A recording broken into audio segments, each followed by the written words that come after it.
Hey, roughneck, do you know what to do when you have a boat drill? Hey, engineer, do you know what to do if the engine of your lifeboat doesn't start? Hey, crane operator, if you had to evacuate the rig, would you know what to do when you got the lifeboat away from the rig? If you know the answers to these questions, then congratulate yourself. You're probably prepared for the remote possibility that you'd have to evacuate your rig. Why should you be prepared? Well, the answer's pretty obvious. You're on a floating rig in hundreds of feet of water, many miles from land. In the event of an emergency, it could take many hours for help to come. For that reason, many steps have been taken to ensure that a rig and its crew would be able to cope with almost any emergency. A small hospital and medic are on board for medical problems. A complete firefighting system is used to fight all types of fires.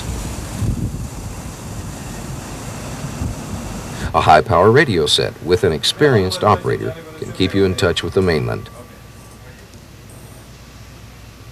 Several life-saving devices, including inflatable rafts, life rings, and motorized covered lifeboats, complete the evacuation equipment. In short, many steps have been taken at great expense to equip the rig with many measures of safety protection. But the most important part of all of this is you. For if you do not understand how to use this equipment, then it's useless. This is especially true with your lifeboats because they provide you with a sure escape from your rig in the event you have to abandon it. If this happens, they will save your life.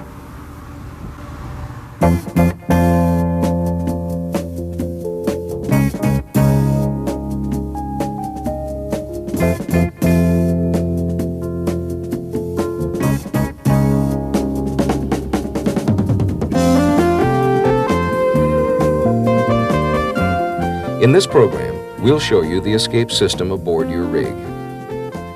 We'll show you the different types of lifeboats we have, how they're operated and launched, as well as what kind of provisions are inside.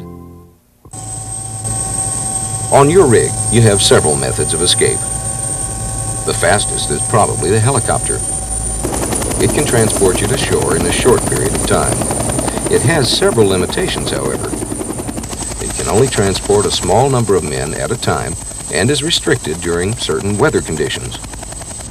Another method of escape would be to the supply or standby boats, which are always in the area, but they also depend on weather factors.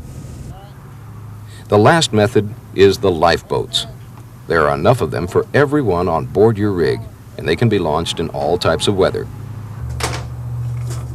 They contain all the necessary supplies and equipment for a stay at sea. On Sedco rigs, we have two types of lifeboats. Most of our rigs have the Shat watercraft survival capsule, which is shaped like a hot dog. The other is a round capsule made by Whittaker Brucker. Here's a brief description of each. The Shat watercraft survival capsule is completely enclosed and self-righting. It's made of fiberglass and can seat up to 66 people. It has its own compressed air system that will provide fresh air for more than 10 minutes. This is needed in case there are dangerous gases and fumes around the lifeboat. Another safety measure that the craft has is a water spray system. In case of high temperatures around the craft, you can activate a spray system that will spray seawater over the craft. This will cool it down and keep the fiberglass from melting. Complete provisions are on board, which include food, water, flares, a radio beacon, sea anchor, and medical supplies. The craft has a top speed of around 6 knots. The Whittaker Brucker capsule is also completely enclosed and built of fiberglass. Seating capacity is 28 people. Compressed air will supply fresh air for up to 1 hour. Like the Shat watercraft capsule, a sprinkler system pumps water over the capsule. Complete provisions as well as a radio are aboard.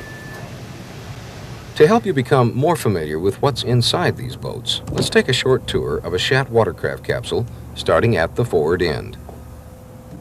On my right hand side of me, there are various items of the boat's equipment. Mainly a painter, should you require to tie up anywhere. Axe, one is forward, one is aft. This is to ensure that if you get caught in any obstruction you can hack yourself free. Also our provisions, food, condensed milk and other things to keep you alive in a survival situation.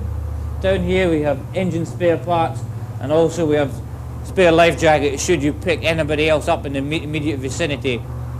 If you ever have to attract your attention, we have a system of flares aboard here, contained in this box. There are 4 handheld red flares, 2 parachute rocket flares, both of which should be used at the evening or in twilight, and for during daylight hours we have 2 buoyant smoke floats. Should in an unlikely event of the engine not be able to function, other means of propulsion is provided, mainly the oars. This vessel can be rowed clear of the damaged rig into a safe area. The position for these rowers is on the side, stuck through these apertures in the side of the lifeboat. We are now at the after end of the boat. This is the engine and these are the controls. Back here we have various other items of equipment. Wave oil. This is used in conjunction with the oil bag for the sea anchor. Lamp oil. This is for your lighting for your lamp. The axe, as we mentioned previously, the after one. A small boarding ladder. Repair kit for the fiberglass, should any fiberglass be damaged. Refills for the fire extinguishers that are in the boat for the engine. Auxiliary tiller handle is here. Also, should the boat be swamped or any water get in the boat, there is also a hand pump for pumping out the bilges here. In the event of abandoning, we have a radio beacon. This sends out a distress message so that aircraft and ships in the area can find our position. Additional pieces of equipment are contained in the box. An oil light for lighting inside the boat or for signalling. A first aid kit containing bandages, safety pins, paraffin, scissors. Batteries. An electric light and battery. Beakers for measurement and drinking of fresh water. Rescue signal table to tell you what signals. Fishing line and 6 hooks. A heliograph for day signalling, attracting attention. A torch for signalling, and spare batteries. Whistle for attracting attention. Beakers for containing water. A small clasp knife. Spare matches.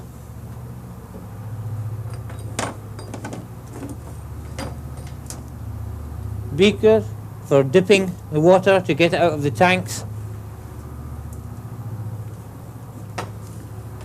And a grommet for the steering oar if the steering device should break down. Other equipment at the aft end of the boat are life jackets, as mentioned before, a sand and scoop should the engine catch fire, but most important of all is a sea anchor and line and an oil bag for which the wave oil mentioned previously. This sea anchor ensures that the boat's head is kept up to the sea in bad weather, also stops the boat drifting away off location. Okay, you have some basic information about the lifeboats on your rig. Now we'll show you what to do in case you need to use the lifeboats for evacuation. You should know which lifeboat you're assigned to. It's usually assigned by bunk location and is listed on the station bill. When you arrive on board the rig, your medic or person in charge of check-in will give you a room assignment and tell you where your boat is located. When the boat drill bell rings, get your life jacket and go to your lifeboat station. There'll be someone assigned to your lifeboat who will be in charge of the lowering procedure. Chances are it'll be the barge engineer or watchstander. There'll also be a mechanic assigned to each craft who will operate the engine. If they don't show up, they will have substitutes. The person in charge of the boat will check your name off a list for that boat. Is anybody here that their name wasn't called? You can then get into the boat, taking the seats farthest forward or aft. Try to fill the boats in evenly in case the boat is partially loaded. Put your seatbelt on as soon as you sit down. It's very important to fasten yourself in. If you do, the craft will self-right if a big wave causes it to overturn.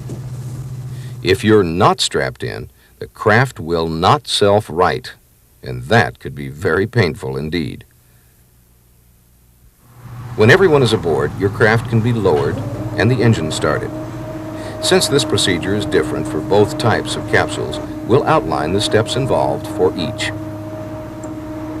Remember that there'll always be someone assigned to your capsule who will operate the engine and lower the boat.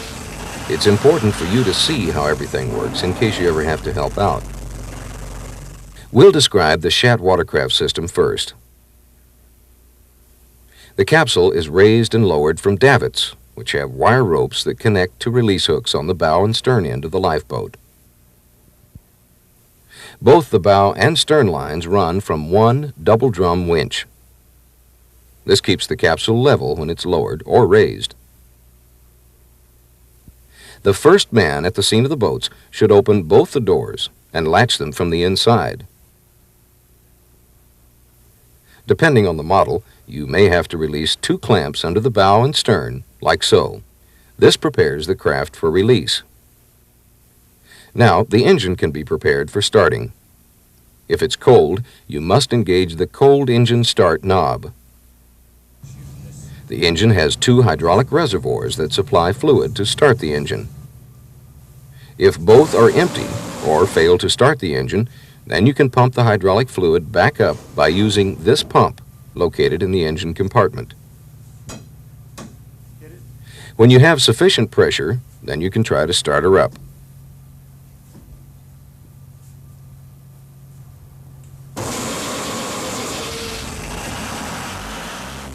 There's something else you need to know about the engine as well. It's water-cooled and should not be run for more than a minute or 2 without being in the water. The best time to start it is as the craft is being lowered.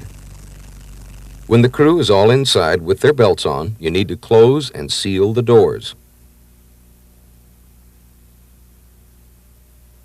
The ventilator needs to be shut as well. You can now start the compressed air flowing by turning the red knob located on the cylinder under the center seat. The craft can now be lowered. It's at this time that the engine can be started. As the mechanic does this, the helmsman should pull the lowering control wire. It's located above the steering console. This will release the winch brake. He should maintain tension on the wire while the craft continues to lower by gravity to the water level. It'll lower at the rate of 30 meters per minute. If you wish to stop the descent, release the tension on the wire. When the craft settles into the water, pull the release handle located on the bottom of the steering console. This will release the bow and stern clamps from the lifting hooks. Not all boats have the same type of release mechanism, so you need to check the kind you have. At this time, the control wire should be released. The craft can then be driven away from the rig under its own power. The water spray system can now be started. After the craft is out of danger, the hatches can be opened to the outside air. The Whittaker-Brucker capsule is launched this way. The first step is to close the lowering valve and then open the accumulator valve. They're located on the support structure for the capsule. This will take up any slack in the wire rope. Next, open the safety chains if you have them and release the pelican hooks. You do this by raising the handle until the locking ring is raised free of the hook end. Now the sliding doors can be opened and the capsule can be boarded. When everyone's aboard, close the doors and latch them. The crew should put on their safety belts. To start the capsule lowering, you need to open the hatch cover and reach out and pull the bar attached to the release cable. This will start the capsule's descent. Close the hatch cover and prepare to start the engine. As with the Shat watercraft, you should not run the engine for more than a minute or two unless it's in the water. The starter gauge should show at least 2,500 pounds pressure. Make sure the fuel feed valve is open, along with the raw water inlet valve. Both these valves should be open all the time. You just need to check them to make sure they are. Next, place the gear shift in the neutral position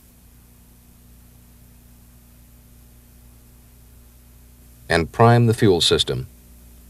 The primer pump is located inside the access hole next to the gear shift box.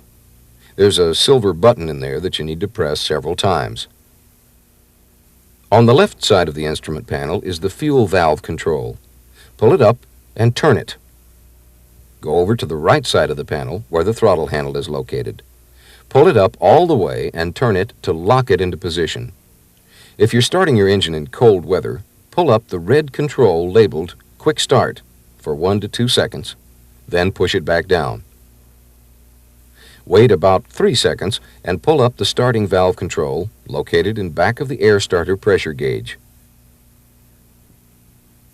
As soon as the engine starts, release the control. Now adjust the throttle for the desired engine speed.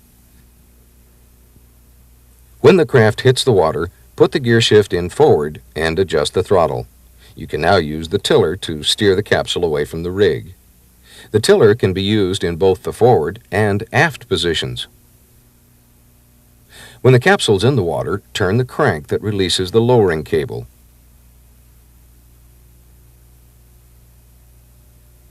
Next, turn on your air canisters. Read the instruction panel that tells you how to do this. It varies with different models. The water spray system uses a manual pump. Make sure its control valve is in the clockwise position. The inlet valve located under the transmission cover should be in the aft position. Operate the pump with a rapid motion. If it needs priming, remove the top plug and fill it with water.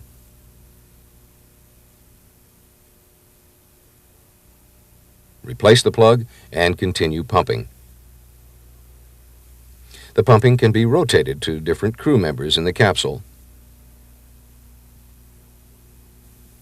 Once clear of the danger area, the pumping can be stopped and the hatch can be opened and the antenna raised. You can then use the radio. The manuals for operation and maintenance of the lifeboat are located above the air canisters. They can give you more information as to how to use the capsule. As mentioned before, there are several people assigned to each lifeboat. In the event of an emergency, you should follow their directions. They've been specially trained for their job. It's a good idea for you to understand how to use and launch the lifeboats in case you ever have to do it. If an emergency were to occur and the boats were launched, there are some basic survival rules you should follow. The boats should stay together and not go too far from the abandoned rig, depending on conditions, about a mile. You want to get far enough away so that if the rig burns or sinks, you would not get caught in the fire or debris that would result. You want to be within some distance of the rig because any searchers would go to the rig's last position. They will then work out from there. You also want to be near the rig so that you can pick up any survivors. You can get the searchers' attention by using the flares, radio, or radio beacon. Let's review again what to do during a boat drill. When the alarm rings, go to your cabin or on deck to the storage boxes and get your life vest. Do not panic. but get to your lifeboat station as quickly as possible. Summers! Wait until your name is called and checked off the list for your boat. Get into the boat and sit all the way forward or aft and fasten your seatbelt. Then, await further instructions.